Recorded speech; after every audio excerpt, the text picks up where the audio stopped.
अस्सलामुअलैकुम। आज हम देखेंगे एक्सेल में 10 टिप्स एंड ट्रिक्स। ये टिप्स एंड ट्रिक्स आपको एक्सेल में एक्सपर्ट बनने में मदद दे सकते हैं। तो अगर आपने चैनल सब्सक्राइब नहीं किया तो सब्सक्राइब कर लें उसे। तो फिर चलते हैं कंप्यूटर स्क्रीन की तरफ। सबसे पहले हम देखेंगे सेल मैसेज। सेल मैसेज इस तरह से होता है कि देखिए ब्लैंक सेल है, अगर हमने इस पर क्लिक किया तो एक मैसेज आ गया, please write name with a capital letter. इसके अलावा हम इस पर क्लिक करेंगे तो तब भी यही आ जाएगा। जितने भी नेम के कॉलम हैं उसमें ब्लॉक्स हैं, उसमें सब में ये मैसेज शो होगा। अब इसे हम फ़ोन नंबर पे लगाते हैं। सबसे पहले डाटा पे क्लिक करेंगे, डाटा वैलिडेशन। उसके बाद यहाँ देखेंगे settings, input message, error alert. Input message में जाएंगे, टाइटल में लिखेंगे नोट, ठीक है। और उसके बाद इनपुट मैसेज में जो आप मैसेज देना चाहते हैं वो लिख दें। मैं यहाँ लिख दो प्लीज़ राइट फ़ोन नंबर। उसके बाद ओके कर देंगे। अब ये देखेंगे कि ये मैसेज यहाँ पे शो हो गया है, प्लीज़ राइट फ़ोन नंबर। लेकिन हम नीचे वाले सेल पे हमने क्लिक किया तो नहीं हुआ, क्योंकि हमने सारे सेल को सिलेक्ट नहीं किया था। अब हम सब सेल को सिलेक्ट करके इस पर डाटा वैलिडेशन यस, और यही से मैसेज सब पे आए तो हम इसको ओके कर देंगे। तो अब ये देखेंगे कि इस तमाम ब्लॉक्स में ये मैसेज शो हो रहा है, प्लीज़ राइट फ़ोन नंबर। उसके बाद हमारे पास है फ्रीज टॉप रो, ठीक है। कि अब ये इस तरह से मैं आपको दिखाता हूँ कि अगर हम इसको कर्सर से नीचे करें तो ये जो टॉप रो है जिसमें नेम वगैरह ये लिखे हुए थे, ये क्या कहते हैं ऊपर चली गई है, ठीक है। लेकिन हम इसको अगर फ्रीज़ करें, जिस तरह ये देखिए एग्जांपल के तौर पे मैंने किया हुआ है यहाँ पे कि अब ये देखिए फ्रीज़ हो गई है, account number, name, father name, cash, ठीक है।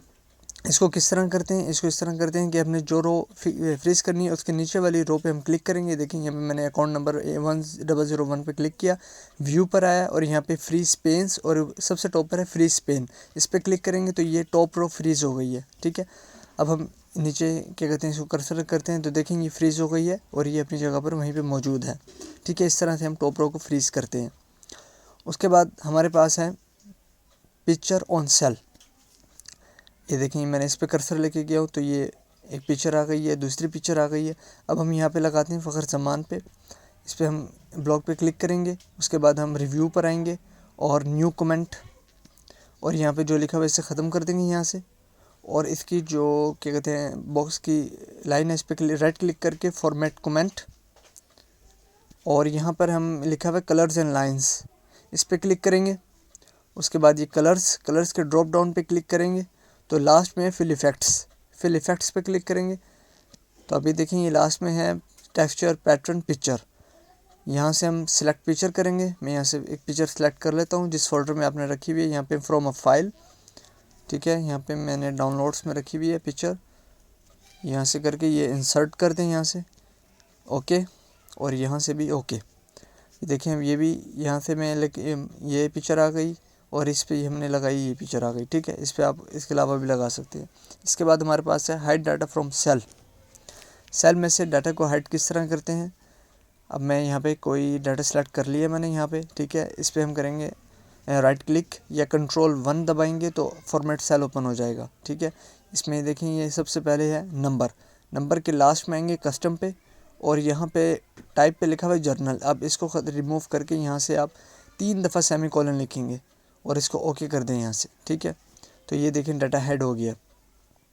अब हम इसके कोई और डाटा ले लेते हैं, ये वाला ले लेते हैं। राइट क्लिक, फॉर्मेट सेल, और उसके बाद यहाँ पे कस्टम नंबर में कस्टम आके, ठीक है, और जर्नल को यहाँ से ख़त्म करके 3 दफ़ा सेमीकोलन, ठीक है, 3 दफ़ा सेमीकोलन और ओके कर दिए तो ये डाटा हेड हो गया। अब वापस लाना है तो वही फॉर्मेट सेल, ठीक है। उसके बाद यहाँ पे सेमीकोलन को ख़त्म कर देंगे और यहाँ से ओके कर देंगे हम, ठीक है।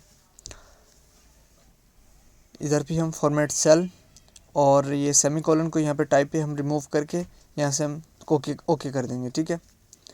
उसके बाद है फ्रीज बॉटम रो। जिस तरह हमने टॉप रो को फ्रीज़ किया था हम बॉटम रो को भी फ्रीज़ कर सकते हैं, लेकिन तरीका मुख्तलिफ है। जैसे भी यहाँ पे लास्ट में लिखा हुआ है टोटल पास, ठीक है। अब ये हमें शो होती रहे, ये हमारे लिए हाइड ना हो, तो हम इसके लिए करते हैं कि इस पर आएंगे जिसको हमने फ्रीज़ करना है। टोटल पे हमने क्लिक किया, व्यू की टैब में आए और यहाँ पे स्प्लिट पे कर देंगे, ठीक है। स्प्लिट किया हमने जिस तरह, तो अब मैं इसको कर्सर से ऊपर लेके जाता हूँ तो ये देखें कि ये फ्रीज़ हो गई है बॉटम रो, ठीक है। हमें टोटल ये पास ये में शो हो रहा है, ठीक है, वहाँ भी होगा और यहाँ भी होगा। इसके अलावा अगर हम क्या कहते हैं, ये थोड़ा सा ऊपर आ रहा है, इसको मैं यहाँ से लाइन से इसको डबल क्लिक करके थोड़ा सा नीचे लेकर आता हूँ, तो ये देखें टोटल पास नीचे आ गया। अब कर्सर से दोबारा इसको मैं नीचे करूँगा तो ये देखें ये टोटल हमारे सामने ही है, ये हमारे हाइड नहीं हो रहा। उसके बाद हमारे पास है प्रिंट ओनली सिलेक्टेड डाटा। बाज़ात हम देखें अभी हमने कंट्रोल पी से किया है तो तमाम डाटा प्रिंट हो रहा है। बाज़ात हम कुछ स्पेसिफिक डाटा प्रिंट करना चाहते हैं तो हम उस डाटा को सिलेक्ट करेंगे, ठीक है, और यहाँ से पेज लेआउट में आएंगे टैब में, और ये देखें डाटा मैंने सेलेक्ट कर लिया। उसके बाद ये पेज लेआउट में आएंगे, पेज लेआउट, और उसके बाद हम यहाँ पे प्रिंट एरिया और ये सेट प्रिंट एरिया पे क्लिक करेंगे तो अब कंट्रोल पी से देखें वही डाटा आगे जो हमने सेलेक्ट किया था वही प्रिंट हो रहा है, ठीक है, बाकी सारा नहीं हो रहा प्रिंट। इसके अलावा हम यहाँ से ये सेलेक्ट करते हैं, पहले क्लियर प्रिंट कर एरिया कर लेंगे, ठीक है, और यहाँ से हम इतना डाटा सेलेक्ट करके इसको प्रिंट एरिया और सेट प्रिंट एरिया पे क्लिक करेंगे तो देखेंगे ये हमारे पास सिर्फ वही डाटा प्रिंट हो रहा है जो हमने सेलेक्ट किया था। उसके बाद क्या कहते हैं, हम यहाँ से क्लियर प्रिंट एरिया करेंगे तो ये सारा डाटा प्रिंट होगा क्लियर करने से, ठीक है। उसके बाद हमारे पास है यूज़ ऑफ क्लिपबोर्ड। क्लिपबोर्ड का हम स्मार्ट यूज़ किस तरह कर सकते हैं। अगर हम यहाँ से डाटा सेलेक्ट करें तो ये सारा होगा, लेकिन हम अगर कोई ख़ास स्पेसिफिक डाटा क्या कहते हैं कॉपी करना चाहते हैं तो यहाँ पे क्लिपबोर्ड की मदद से इसको आसानी तौर पर कॉपी कर सकते हैं और पेस्ट कर सकते हैं। हम यहाँ से ये होम के टैब में आएंगे, क्लिपबोर्ड लिखा हुआ है, इधर से हम इसको भी क्लियर ऑल कर देते हैं, ठीक है। उसके बाद हम यहाँ पे क्लिक करेंगे, कंट्रोल सी से इसको कॉपी करेंगे तो देखिए यहाँ पे ये आ गया। अब हम इस वाले को लेते हैं और कंट्रोल सी से इसे कॉपी करेंगे, ये भी यहाँ पे आ गया, एक लिस्ट बनती जा रही है, ठीक है, इसे भी कॉपी हो गया। और इसके अलावा हम एक नेम ले लेते हैं, इसको भी कॉपी कर लेते हैं। अब हमने जहाँ पे इसको पेस्ट करना है वहाँ पे जाके सिंपल हम कंट्रोल वी नहीं करेंगे, जाके इस पर क्लिक करेंगे तो ये पेस्ट हो गया, ठीक है। इस पर क्लिक करें ये पेस्ट हो गया। ब्लॉक पे आप सेलेक्ट करें, इस पर क्लिक करें तो ये पेस्ट हो गया, ठीक है। जितना भी आप डाटा चाहते हैं इस पर क्लिक करें। अगर आप चेंज करना चाहते हैं, IT की जगह में 9th को लिखना चाहते हैं, देखिए ये 9th आ गया, 9th आ गया, ये चेंज हो सकता है, ठीक है।